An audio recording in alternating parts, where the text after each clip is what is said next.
فرعون نے طاقت لگائی کہ موسیٰ کو پیدا نہیں ہونے دینا. اللہ نے پیدا کر کے دکھایا, جھولی میں پال کے دکھایا. ابراہیم کو آگ میں ڈالو, اس نے ہمارے خداؤں کا انکار کیا ہے. أَأَنْتَ فَعَلْتَ هَذَا بِآلِهَتِنَا يَا إِبْرَاهِيمُ قَالَ بَلْ فَعَلَهُ كَبِيرُهُمْ هَذَا فَاسْأَلُوهُ إِن كُنتُمْ صَادِقِينَ. تو انہوں نے آگ جلی.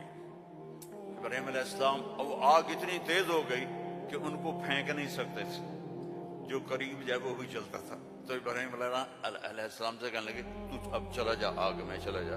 کہ میں کیوں جاؤں, تم پھینکو مجھے. تو پھر شیطان آیا, اس نے توپ بنا کے دی, اس میں جو ان کو پھینکا تو ان کا حسبی اللہ و نعم الوکیل.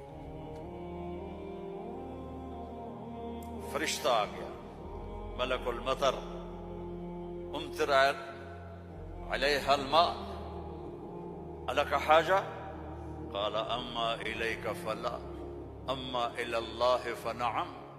محتاج ہوں, ضرورت ہے تیری نہیں, اللہ کی ہے. جب وہ فرشتوں سے بھی بے نیاز ہو گئے تو اللہ نے کہا قلنا یا نار کونی بردن وسلاما علی ابراہیم.